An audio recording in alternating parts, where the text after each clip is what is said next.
Each January, 100 Juilliard students return 1 week early from their winter break for a tuition-free chamber music intensive. 20 groups select the repertoire they want to study and are given their own studio for the entire week, where they are coached daily by members of Juilliard's faculty in preparation for public performances the following week. This unique experience is called ChamberFest, and for many students, it is among the highlights of their Juilliard experience.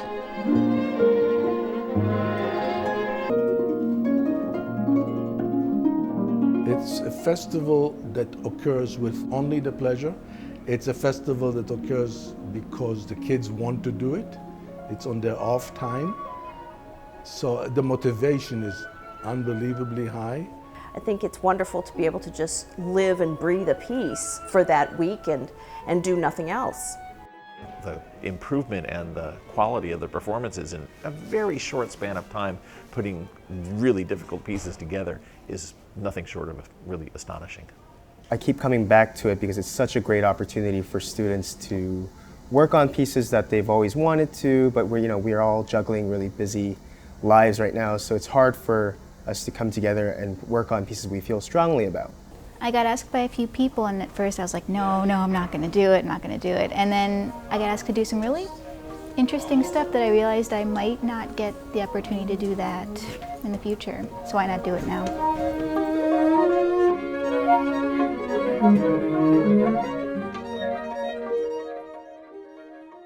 I am coaching the Ionescu Octet. It's a fantastic piece, but it's hugely difficult.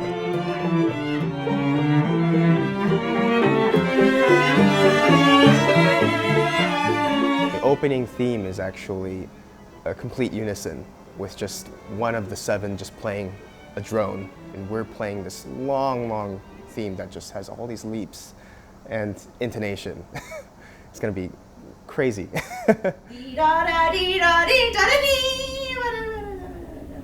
That stuff is not as important, but the figure going up is very important. I've heard the Ionescu Octet a number of times, and the interesting thing is it never sounds like the same piece. It's based on how people interact with each other as they play. Sometimes I thought that it wasn't really, the left hand wasn't rhythmic. And I'm into the rhythmic left hand. See, that's a perfect example of where not to play something. Yes. God gave you open strings.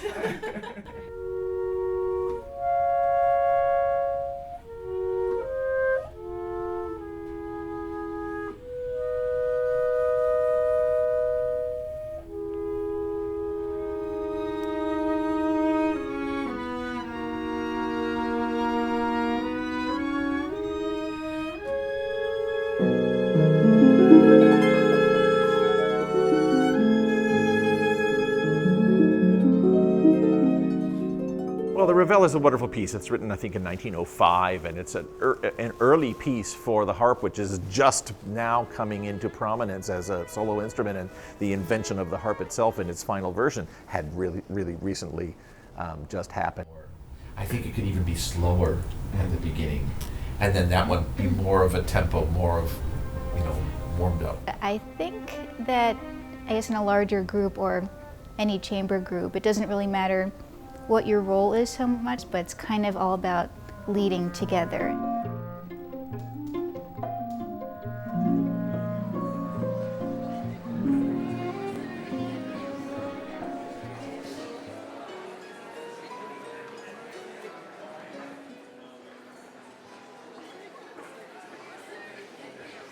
The most rewarding part of the performance is that if everything goes according to plan, then we have enough room to be spontaneous.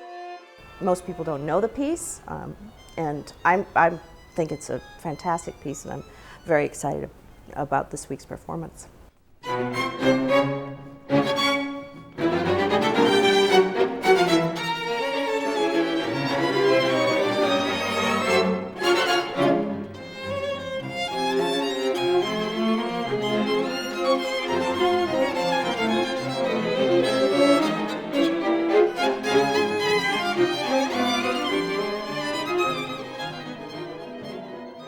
For me as a teacher, having heard good performances of that particular piece, let's say, it's much more fun to see how the kids develop. It's like watching a National Geographic thing about with a flower that's speeded up 300 times. And within a few minutes you see the flower from seed to flower, you're opening up, and that's great.